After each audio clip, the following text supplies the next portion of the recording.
Have a piece of furniture with uneven hole spacing and you don't want to fill and drill new holes and replace that hardware? We have a solution for you.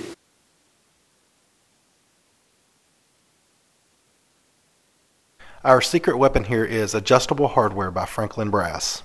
This hardware is great because we don't have to charge customers to fill and drill new holes, and in addition, when we're trying to stain a piece, we don't have to try to stain over Bondo or wood filler that never looks exactly the same as the wood on the drawer front itself. We will put a link in the description below for this hardware, but it covers anything from 1 3/8 inches to 4 inches long, giving you a wide variety of hole spacing for you to fill on your pieces of furniture.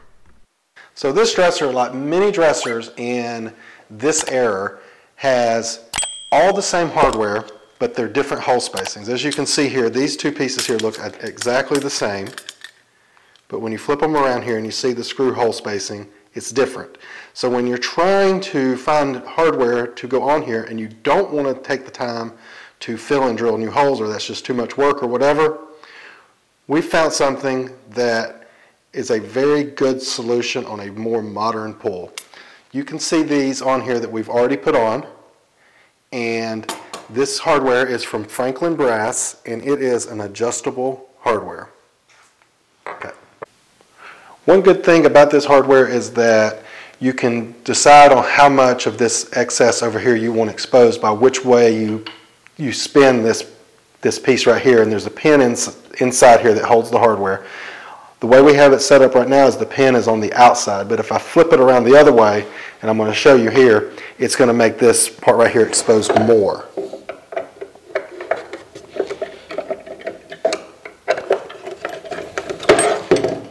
Come up here on the top, and when I'm going to show, can you see the pin?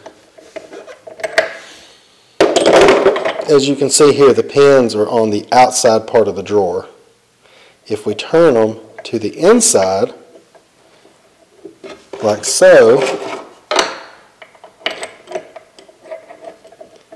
you can see that the outer part of the handle comes out a lot more. So you've kind of got the flexibility to go with whatever you like. On this one, we're going to actually turn these back around and go with them on the inside, or on the outside. This would be the inside, this would be outside pins.